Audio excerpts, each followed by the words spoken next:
Greetings, everyone.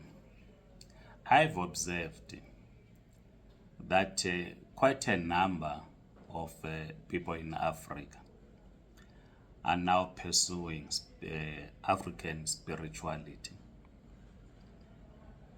There are organizations, I would not want to call them church because they don't call them churches. There are organizations that have been established who ordinarily will operate like a church, but they do not call them churches. Ikaya lomo, a spiritual home. These people are pursuing African spirituality. In this video, we are not analyzing African spirituality because I'm not qualified to do so. I'm a materialist. So I'm not qualified to do so. But because we live in a society, we're seeing these things happening. And the people that watch my videos on YouTube, on TikTok, are from different backgrounds. We have materialists, we have idealists, and so forth. Now, we're talking African spirituality in the context of a DNA test. It is now common that when a child is born, some, because of mistrust, they want to do a DNA to prove, particularly men, to prove that the child is theirs. And most women get offended when this DNA is done. Hence, some men will do it secretly.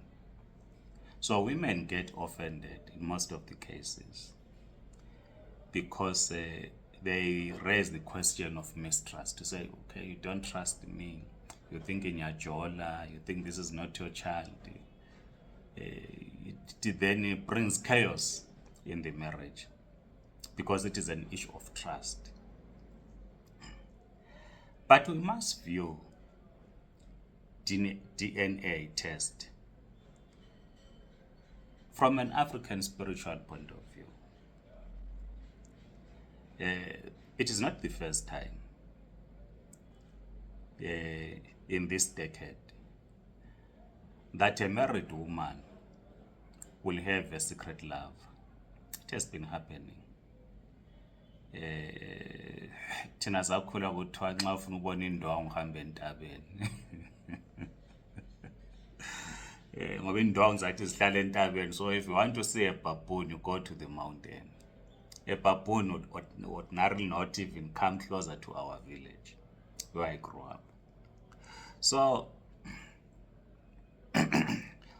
as capitalism was developing, men got separated, or families got separated, because men will go and work in factories, farms, far away from home. And a woman will have a secret love. Some women, they will then be impregnated by the secret love. And hence, ngesindebele besokuthiwa ezalelwe esipayini sakho ngeyakho. So, in most of the cases, the husband will not be aware that the woman is having a secret love and that he is not responsible for the pregnancy. And naturally, when a child is born, belongs to the Mapena family. There are no questions about it. Of course, auntie, grannies, their own way. They still have their own way of doing their own African DNA. Whether it's ears, eyes, they have their own way to say, no, this one is not for this family. But in some cases, does not become, is not really scientific because it misses the mark.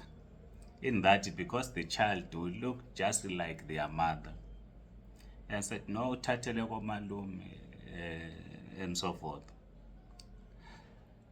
So DNA from an African spiritual view is not done on the basis of mistrust.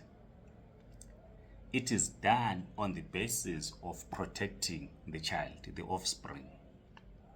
And I want to explain. Men raise children. There's nothing wrong raising a child. You can even adopt a child from time immemorial. You will take a child from somewhere, you raise them. So raising a child who's not yours is not really a big thing. It's not really a big thing. And a man is not affected by raising a child who is not their own child. But the person who gets affected is the child. If the mother lies and says, this child is mine, certainly I will celebrate that I have a child, right, as we always do.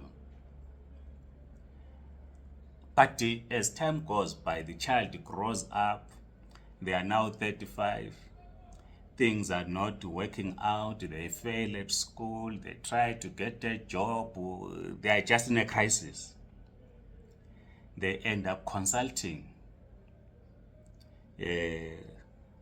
what I will call the bishops in the African spirituality. Bengafunda izangoma abaprofeti, but they will consult the bishops in the African spirituality. And the bishops in the African spirituality will then say, but wena idlozi olalwa esilola komabhena wena sowakomabhena, because the African spirituality believe that in wonke umuntu lokhokho ohleli kuye. They believe that an ancestor rises through a newly born.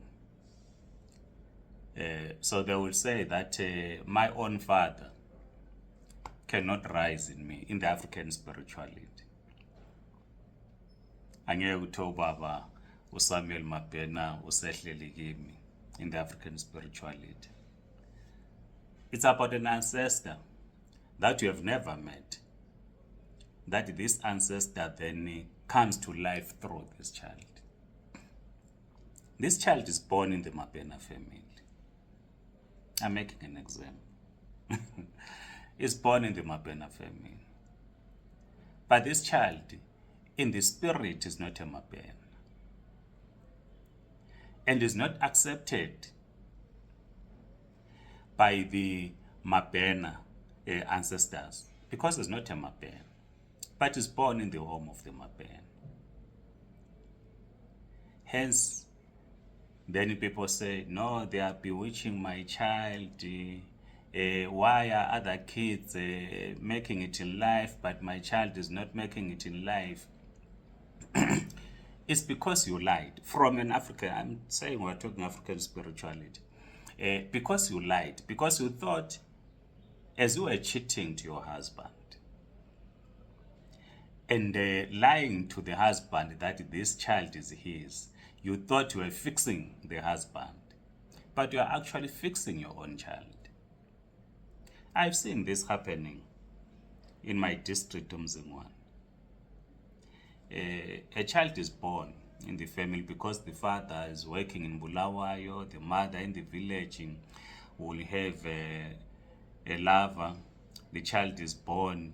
Once the mother, the father have died, when children then fight over inheritance, they then say, no, but now you are not from this family. Yes, we share a mother, but you are not a Mabhena. Go to your own father, and they will point to the father. I've seen it happening. Some of us are old enough to have seen these things. So as I conclude, the DNA test from the African spirituality point of view, it is done to protect the child. So that if the child is not a mabhen. It does not follow that if my wife has a secret lover, then gets impregnated by another man, we will divorce. We will talk over issues. We have seen this in the village. I grew up in the village, right? I will tell you more stories. This is why we go to the chief, the head village head, to pay cake because it does not follow that then there is divorce. Hence the phrase, you keep your wife. But the child must know as they grow up that they are not a mabhen. So when you do a DNA and it proves that the child is not a mabhen, well, of course, others will divorce, others might not divorce. If you do not divorce, make sure before you die, the child knows that they are not a mabhen. They are another surname, so that they can then, from an African spirituality point of view, trace their own ancestors. Please write in the comment section, share your views. I know I've got many friends who follow this video, this channel, who are Ekhaya Lomoya, the organization led by Ubabu Hadeb. I know many of them do follow. Please share your perspective about this subject. Write in the comment section, like this video, subscribe to this YouTube channel. If you're on TikTok, please do follow us. Otherwise, enjoy your week.